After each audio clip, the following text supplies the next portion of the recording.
بيبدأ فيلمنا في بحيرة البط، وبيبقى فيه هناك بطتين بيبقوا حاسين بالملل، فبيقرروا ان هم يبعدوا عن البحيرة بتاعتهم عشان يستكشفوا العالم. وهم طايرين بيظهر لهم طائر غريب وبيحاول ان هو يهجم عليهم وبيحاصر البطتين هو واتباعه. وبنشوف ماك واللي بيكون بيحكي القصة دي لأولاده عشان يخوفهم ويحذرهم انهم ما ينفعش يطلعوا بره البحيره. لكن بتتدخل مراته بام وبتحاول تطمنهم وتطمن بنتها الصغيره جوين لانها بتبقى مرعوبه جدا. ولكن داكس مش بيبقى مهتم لكلام ابوه اصلا عشان ما بقاش مصدقه، فبيسيبه يمشي وبياخد جوين عشان يناموا. وقتها بام بتزعق لماك عشان بيخوف الولاد وبيقولها ان هو كده خايف عليهم. وبعدين بيروحوا يناموا، وتاني يوم بنشوفهم وهم قاعدين يلعبوا كلهم سوا لحد ما بتدخل عليهم بط مهاجر، وبتبقى جوين مبهوره جدا من شكلهم وبيستأذنوا مامتهم عشان يروحوا يتعرفوا عليهم. وبيروح جوين وداكس، وهناك داكس بيخبط في بطه اسمها كيم. وقتها البطه دي بتقول له انهم متجهين للجنوب، وبتقول له ان هو وعيلته ممكن يجوا معاهم. ولكن ماك بيتدخل بسرعه عشان ياخد ولاده، فبتوجه له الكلام وبتقول له ان هم ممكن ينضموا ليهم ويهاجروا كلهم سوا لانهم هيروحوا بحيره الميه بتاعتها بتنور. لكن وقتها ماك بيرفض وبيشكرهم على العرض بتاعهم وبيسيبهم ويمشي. فوقتها بتروح بام هي وعيالها وبيزعقوا لماك وبيطلبوا منه ان هم عايزين يهاجروا، وان ما ينفعش مخاوفه تخليه قاعد في المكان ده ما يتحركش ولازم يستكشف العالم. وبتخلص الكلام معاه وبتسيبه تمشي. وبيفضل ماك طول الليل عمال يفكر، وبيلاقي ان عمه دان كان دافن نفسه في الرمل وهو قاعد عليه من غير ما ياخد باله. فبياخد رايه وبيقول له ايه رايك في الهجره. لكن وقتها دان اصلا مبقاش مهتم وبيقول له ان هو مبسوط في البحيره هنا، لكن هو ما ينفعش يضيع عمره هنا ولازم يستكشف العالم هو واهله شويه، اصل يجي عليه اليوم واهله يسيبوه لوحده. فوقتها بيروح ماك بسرعه بيصحي مراته وعياله وبيقول لهم ان هم دلوقتي هيسافروا جامايكا. بتروح جوين بتطلب من العم دان ان هو يسافر معاهم. وبعدين كلهم تاني يوم بيجهزوا وبيطيروا فوق الغابه والاشجار. بيلاحظ ماك وهو طاير ان كل الطيور طايره عكس الاتجاه بتاعهم، ما بقاش فاهم هو ايه السبب. وبيحصل فجاه عاصفه فبيضطروا ان هم يستخبوا في مكان لحد ما المطر يهدى شويه. ولكن بيظهر رجلين طائر غريب، والطائر ده بيبقى اسمه إيرينيا، وبتاخدهم معاها البيت عشان يبعدوا عن المطر. ولكن بيبقى شكلها مرعب جدا وبيبقوا خايفين منها جدا. وبيدخلوا البيت وبتعرفهم على جوزها هاري واللي بيبقى من الطيور المفترسه، وبيبقوا مرعوبين جدا منهم وبيفضلوا نايمين في الطاسه مكان ما إيرينيا قالت لهم. وبالليل بيحاولوا انهم يهربوا منها، ولكن بتصحى إيرينيا هي وجوزها وبيهجموا على ماك وعيلته وبيحاولوا انهم يجروا منهم بسرعه. ولكن وقتها إيرينيا بتمسك ماك وبام وبترميهم لهاري، وهي بتحاصر داكس وجوين وبيبقوا قاعدين خايفين جدا لحد ما بتظهر سمكه وبتاكلهم. فبتمسك إيرينيا السمكه وبتخرجهم من بقها وبتنقذهم منها. وبتقول لماك وبام ان السمك ده بيجي بالليل وبيتغذى على البط اللي زيهم. وبيفهم هنا ماك وبام ان إيرينيا كانت بتحاول تنقذهم وانها مش عايزه تاكلهم ولا حاجه. وبعدها بيطلعوا يناموا كلهم في سرير واحد. وتاني يوم الصبح إيرينيا بتودع ماك وبيطيروا في السماء، وبيفضلوا يتكلموا هما الاتنين عن اللي حصل في اليوم ده وانهم قد ايه كانوا مرعوبين. وفجاه بيلاقوا انهم وصلوا لمدينه البشر، ودي تبقى حاجه جديده عليهم جدا. وهناك بيواجهوا حاجات كتير وبيحاولوا انهم يتفادوها لحد ما بيقعوا من مبنى عالي، وعلى اخر لحظه بيطيروا قبل ما يصطدموا بالارض. وبيتفادوا البشر لحد ما بيدخلوا حي ضيق جدا وبيترموا على كيس زباله. وبيطلع ماك بسرعه يطمن على مراته بام، وبعدين بيطمنوا على عمهم دان، لكنه بيلاقوا ان هو وهو بيطير دخل في يافطه كانت متعلقه وخدته على الحديقه. فبيروحوا بسرعه وراه عشان يلحقوه. وبنشوف العم دان وهو قاعد جنب سندوتش وبيبقى مبسوط بيه جدا، وبيمسكه لسه هياكل بيلاقي ان في مجموعه من الحمام كلهم محاصرينه وبيكونوا عايزين ياخدوا السندوتش منه. فوقتها ماك وعيلته بيحاولوا انهم يضربوا الحمام ده عشان يبعدوه عن عمهم دان، وبيقول ماك عليهم انهم همجيين ومقرفين. في الوقت ده كل الحمام بيسكت، وبتدخل حمامه عليهم بيبقى اسمها تشامبو وبتبقى مخيفه جدا وبتسأل بصوت عالي هو مين اللي اتجرأ وقال عليا كده. فكلهم بيشاوروا على ماك حتى العم دان. فبتروح بسرعه على الماك وبتتخانق معاه وبتكون عاوزه تضربه هي وبقيه الحمام اللي معاها. ولكن بام بتتدخل في اخر لحظه وبتقول لها ان احنا ممكن نوصل لحل وسط، وان العم دان يقسم السندوتش معاهم، رغم ان العم دان ده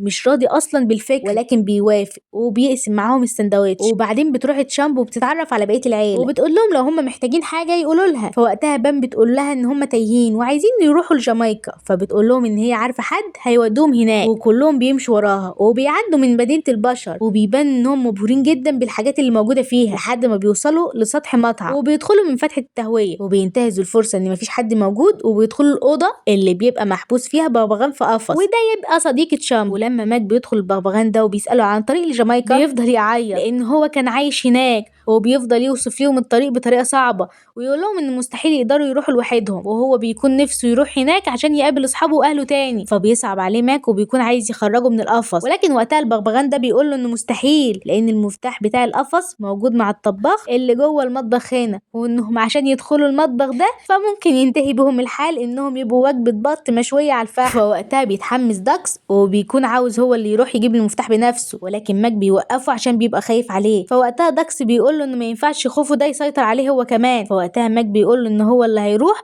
وداكس يستناه هنا، وبيروح ماك وبيتسلل بالراحة عشان يدخل المطبخ، وبيدخل يلاقي الطباخ بيشرف على بقية الطباخين اللي تحت ايده، وبيقلع الجاكيت بتاعه وبيديه للمساعد. وبيلاحظ ماك ان المفتاح موجود في ظهر الجاكيت بتاع الطباخ، وبيلاقي ان المساعد راح علق الجاكيت في مكانه. وبيمشي ماك بالراحه وبيتسلل وبيلبس قرع عسل، قال ايه يعني عشان محدش ياخد باله. لكن فجاه بيتفاجئ ان مراته بام جت وراه ولبست اناناسيه، وبيفضلوا يتحركوا بالراحه عشان يجيبوا المفتاح. وبيمسك ماك مراته بام عشان تجيب المفتاح، وقبل ما بام تجيب المفتاح بحاجات بسيطه بيبص ماك وبيلاقي ان الطباخ واقف قدام بطايه مشويه وبيترعب جدا من شكلها، فبيتلخبط وبيسيب بام. فوقتها بام بتمسك المفتاح على اخر لحظه وبتقع، ولكن لسوء الحظ انهم بيضغطوا على الزرار بتاع طفايه الحريق وبيخلوها تطير في الهواء وتبهدل المكان كله. فبيتعصب جدا الطباخ من اللي هو شافه وبيروح يطارد ماك وبام، وبيحاولوا وقتها ان هم يهربوا منه بسرعه. ولحسن حظهم بيخرجوا من المطبخ، لكن وقتها الموسيقى بتشتغل وكل الناس بتتجمع حواليهم عشان يرقصوا، وبيبقوا وقتها مش عارفين يخرجوا من وسط الناس دي وخايفين اصل حد يدوس عليهم. فبيجي لهم فكره ان هم يرقصوا هم كمان زيهم لحد ما بيقدروا يخرجوا من المكان. وفعلا بيبتدوا يرقصوا بطريقه كويسه جدا لحد ما بيطلعوا فوق السلم، ولكن فجأة بيلاقوا ان الطباخ عرف مكانهم وبيحاولوا انهم يهربوا منه. وبيروحوا المكتب وبيحاولوا يفتحوا القفص للبغبغان المحبوس فيه، ولكن مش بيقدروا ان هم يفتحوه. فوقتها العم دان بيضرب ماك وبيخليه يبلع المفتاح بالغلط، وبيحاولوا انهم يتنططوا على بطنه كده عشان يطلع المفتاح، ولكن ده ما بيحصلش. وبنشوف ان الطباخ عرف مكانهم وبيطلع بسرعة عشان يروح المكتب، ولكن تشامب بتقفل الباب على اخر لحظة، ولكن بيضطر وقتها يكسر الباب وبيدخل المكتب وبيستغرب لان ما بيلاقيش حد غير البغبغان المحبوس في القفص، وبيفضل يدور في المكان ومبيلاقيش حد. وبنشوف ان هم مستخبيين ورا العمود وبيفضلوا يلفوا حواليه عشان ما يقدرش يشوفهم، لكن لسوء الحظ ان البالونه اللي كانت مع ماك بتتخرم، وبيحاول ماك ان هو يشفط كل الهيليوم اللي كان موجود جواها، ولكن الطباخ وقتها بيشوفهم. ووقتها ماك بيفضل يلف في المكان لان بيبقى حجمه منفوخ وبيخبط في الطباخ وبيخرج المفتاح من بقه. ووقتها البغبغان بياخد المفتاح بسرعه وبيفتح القفص وبيخرج بره وبيطير بحريه لاول مره. واول ما ماك وعيلته بيطلعوا معاه بره بياخدهم بالحضن وبيشكرهم ان هم قدروا يحرروه، وبيقول لهم ان هو هيساعدهم عشان يروحوا لجامايكا. وبيروحوا يشكروا تشامبو وبيسيبوها ويمشوا وبيطيروا ورا البغبغان، ولكن هم طايرين في السماء بتكون جوين عايز تدخل الحمام فبيضطروا ان هم ينزلوا عشان يستنوها. ووقتها جوين بتصرخ وبتقول ان في عين بتبص لها، ولما بيروحوا بيلاقوا ان العين دي عباره عن رسمه لطائر موجود على قبو، وبيفتحوا القبو ده وبيدخلوا جواه وبيتفاجئوا ان في جوه مجموعه من الطيور بيلعبوا يوجا. واول ما الطيور دي بتشوفهم بيجوا عليهم وبيسلموا عليهم، وبيجي زعيمهم وبيرحب بيهم وبيقول لهم ان هو اسمه جوجو وان هنا المزرعه بتاعتهم وفي مزارعين طيبين هنا بيهتموا بيهم. وبيجوا المزارعين دول وبيفتحوا ليهم باب المزرعه، وبيبقى ماك وعيلته مبهورين بشكل المزرعه لانها بتبقى عباره عن كل انواع الترفيه، وبيبقى فيه هناك اكل كتير جدا. وبيقرر وقتها ماك انهم يقضوا الليله هنا في المزرعه وبيفضلوا يلعبوا كلهم سوا في الاكوا بارك وبيبقوا مبسوطين جدا. ولكن فجاه بيلاحظ داكس من بعيد ان في شاحنه بره المزرعه، فبيروح بسرعه يبص عليها وبيتصدم لما بيلاقي ان الطباخ واقف مع المزارعين وبيديهم فلوس عشان يشتري منه البط اللي في المزرعه. فبيروح بسرعه لجوجو عشان يحذره انه ما يركبش الشاحنه دي، وبيجي ماك بسرعه واول ما بيشوف الطباخ بياخد داكس وجوجو بيستخبوا، وبيحاول يفهم ماك جوجو على كل حاجه وبيبعد داكس عنه. وقتها داكس ما بيسمعش كلام باباه بيروح للشاحنه عشان يحذر كل البط اللي موجود فيها، ولكن وقتها بيجي الطباخ وبيدوس على جناحه وبيحاول ان هو يقطع الجناح عشان يهرب منه، فبيثبته بالشوكه اللي في ايديه ومبيقدرش وقتها ان هو يهرب منه. وبيجي ماك وبيجي مع الطباخ ده، ولكن برضه الطباخ بيحاصرهم هما الاتنين وبيكون عاوز يقتله. وقتها بيندهوا للبط اللي في الشاحنه عشان يخرج بره، وفعلا بيسمعوا كلامه وبيجروا بره الشاحنه بسرعه وبيوقعوا الطباخ على الارض، وكل البط بيطير ما عدا داكس اللي ما بيقدرش انه يطير بسبب الريش بتاعه اتقطع، فبيركب على ظهر باباه وبياخده بيطير وبيهربوا كلهم من المكان على اخر لحظه. حصل ده بيعصب الطباخ جدا وبيقرر ان هو ينتقم منه، وبيفضلوا طايرين لحد ما بينزلوا في مكان فاضي. وقتها ماك بيتعصب على داكس عشان ما سمعش كلامه وكان هيعرض حياته للخطر، فوقتها داكس بيزعل منه وبيسيبه يمشي. وبعدين بنشوف الطباخ وهو ماشي طول الليل بالطياره بتاعته عشان يدور على البط ده. وقتها كل البط بيبقى نايم ما عدا داكس اللي بيبقى قاعد زعلان، وبتجيله جوين وبتحاول انها تحضنه وبتقوله انها لو حضنته هيبقى مش زعلان. ولكن فجاه بيلاقوا ان الطياره بتاعه الطباخ عرفت مكانهم، وبيروح البط كله يطير عشان يهرب منها. وقتها الطباخ بيحدف عليهم الشبكه وبيمسكهم كلهم ما عدا داكس وجوين اللي بيستخبوا قبل ما الطباخ يشوفهم. وبيحاولوا وقتها ماك ان هو يخرج من الشبكه لكن ما بيقدرش. وقتها الطباخ بيسحب الشبكه للطياره وبياخدهم معاه. داكس وقتها بيحاول ان هو يطير لكن ما بيقدرش بسبب جناحه. وقتها بنشوف الطباخ وهو اخد الطيور حابسها في قفص وقفل عليهم، وبيمسك ماك وبام وبيحبسهم في قفص تاني لوحدهم، وبيقفل عليهم بشوكه وبيخليهم جنبه عشان ما يحاولوش انهم يهربوا. وقتها بام بتبقى عندها احباط ومش عايزه تعمل حاجه، ولكن ماك بيحاول ان هو يشجعها تاني وبيجيلهم فكره عشان يقدروا يهربوا من هنا. وبيرفعوا القفص وبيمشوا بيه من غير ما الطباخ ياخد باله،